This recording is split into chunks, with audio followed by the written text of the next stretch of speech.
And the reality of it is survival mode isn't sustainable. And if you're stuck in it, it's costing you more than just time and energy. Welcome to the Alone State podcast. I'm Kristian Livolsi, and today we are having an inspiring conversation. And joining me, my incredible co-host, my guru, my friend, Bronwyn Coles. Okay, welcome back to the Aligned State podcast. I'm Bronwyn Coles, and today we're tackling something that every business owner has faced at some point, and that's overwhelm. So if you're feeling stretched too thin, like you're constantly putting out fires and never getting ahead, you're not alone. But here's the question. Are you surviving or truly thriving? Joining me today is my co-founder and co-host of the Aligned State, who knows this struggle firsthand and has helped countless leaders move from burnout to balance. Kristian Livolsi. Welcome, Kristian. Hi, Bronwyn. Thank you. I love this topic because it's something that so many leaders struggle with, as you know, but most don't talk about it openly.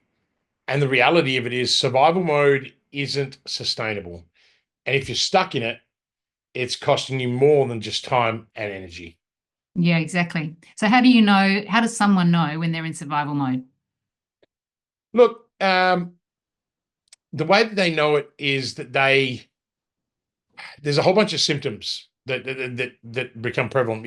Fatigue, exhaustion. They're feeling drained and unfulfilled. Their personal life is suffering. So for me, it's a lot around. It's because the dilemma is, Bronwyn, it's not about people. What am I looking for? It's not about people just working hard. So many people think that survival means working hard. Well, it doesn't. It's about constantly feeling stuck, reactive, and exhausted with no clear way forward. Okay. And as I said, some of the common things are that you're feeling drained and unfulfilled. A lot of people's personal life suffers, but it's actually the decision fatigue that is real. Even small choices feel like a struggle. And the other thing is that it's like firefighting, right? Everything feels urgent, and you're never ahead of the game if you call it a game. But thriving, on the other hand, isn't just about having more time. It's actually about having more control, more clarity, and a hell of a lot more energy. And if you're constantly reacting instead of leading, then that's the big red flag. Yeah, absolutely. And what do you think happens to people if they stay in that state for too long or for a long time? Oh, look, if they're staying in that space for a long time, it's generally not just a financial or professional issue. It's physical, it's emotional, it's psychological, right? So, this chronic stress leads to exhaustion and anxiety and even serious health issues, right? When people are overwhelmed, they actually react emotionally instead of thinking strategically. Yeah. That's one of the big things that we focus our attention in the growth school program. And that is why you're part of that program, in the context of that you come and you balance out the energy before one of our 2-day intensives, and you do it every single day. So you come every day. Because even though these are people that are at the top of their game, we want them to be thinking strategically, and we want to strip out any emotion that might be, any energy that's with them from, previously. The other thing is that if you're always consumed by work, your family and friends and team suffer, right? And a burnt out leader kills creativity and momentum. And that obviously leads to missed opportunities. So the biggest misconception is that working harder will fix it, and it won't. You actually have to change the way you operate if you want to thrive. Yeah. And I also wonder whether, as people are put under that load, disconnection from all sorts of things becomes apparent, disconnection from the decisions they're making, from the people they work with, and from the people that they love. And that's something that over time, really, as you said, damages relationships.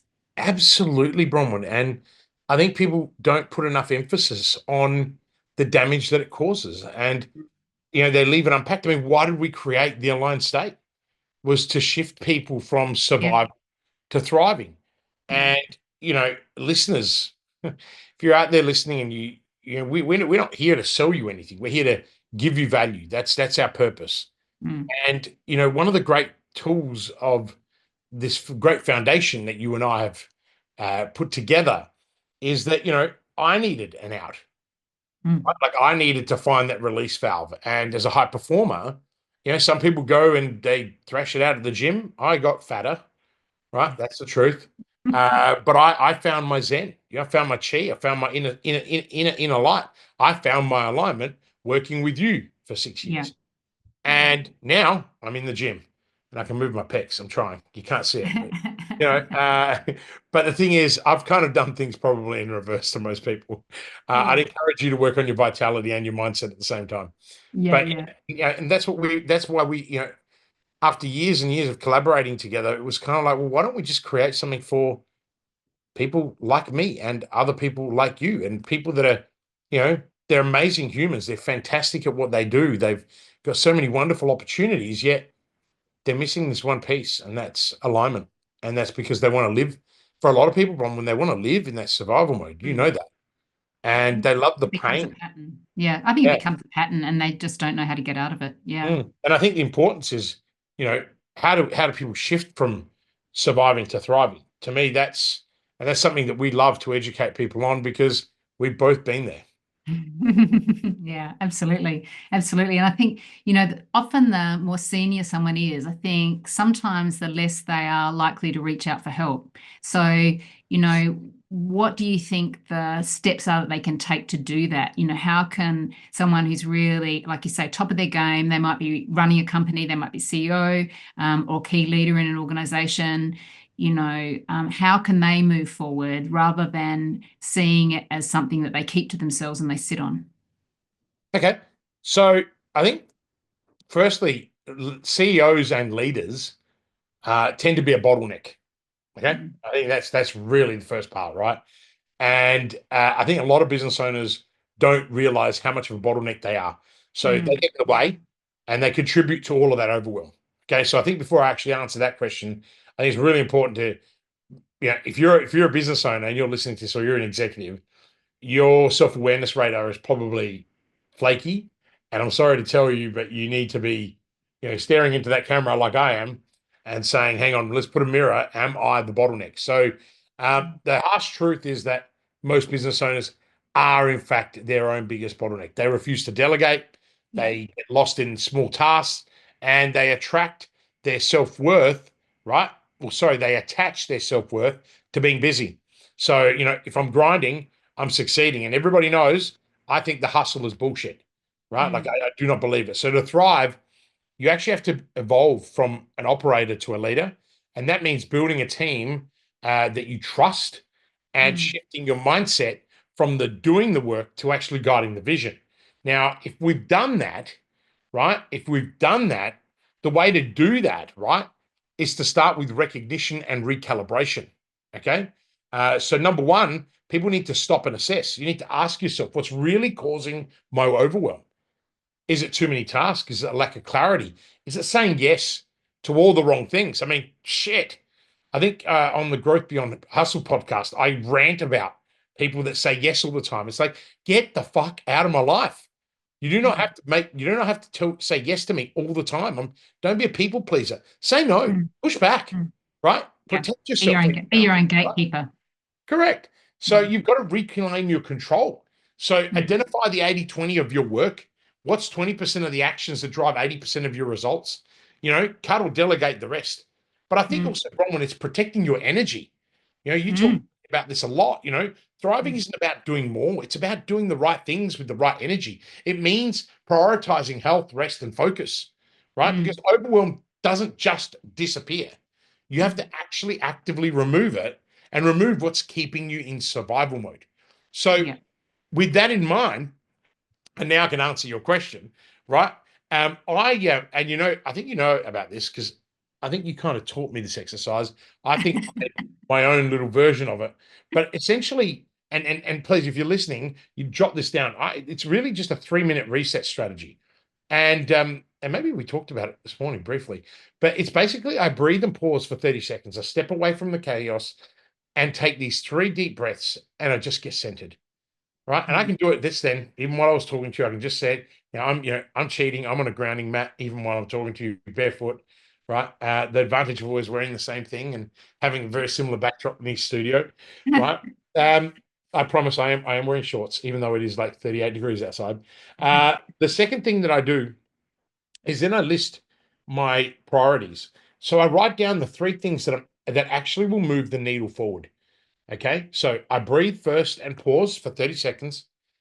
I get centered. I then actually go, okay, let me write the priorities. I write the 3 things that actually are needed to move the needle forward. Then what I do is I look at it and I go, all right, I cross out or delegate everything that's not on the priority for that day. Okay, so if, for example, if I'm writing down 3 things that I actually need to do, but the list ends up being 15, because that's normally what happens, you go, okay, well, hang on, what can I detonate or delegate? Yeah. Right? If it's not today, who can do it? So the simple practice forces you to cut the noise and forget and focus on the impact. And the real shift happens when you build the habit into your daily routine. Yeah. So, perhaps I just answered like maybe 3 questions in one, but I think it was really important to take the listener through the journey of that whole process so that if you're listening to it, and please listen to the episode again. There is so many golden nuggets that you can pan for in these episodes. It's quite remarkable. Um, a lot of our members go back and watch, sessions over and over again to go panning for gold. And, that's like one of my favorite things, panning for gold. I love finding gold. I think it's really good everything that you've covered is really good. I had a conversation this week with someone who does a lot of coaching in the CEO suite or the C-suite, and she was saying that often she'll get engaged by a CEO for the leaders, but they don't include themselves in it. So they see the issue at leadership level, but not with the CEO. In actual fact, it really needs to start with the CEO. And so I think it's a really good reminder. A lot of the stuff you just talked about is a good opportunity for everyone to check in and just do that mirror, as you said, and look at themselves and where they're at so that you can do a check-in and go, well, actually, am I part of the issue here? Absolutely. So thank you so much for sharing that with everybody. I hope everyone's got lots of gems out of it and that we can share it with others that you may know who may benefit. So from Kristian and I'd like to say thank you. It's great. Hope you can shift from survival into thriving, and we look forward to seeing you next time. Awesome. Thank you. Bye.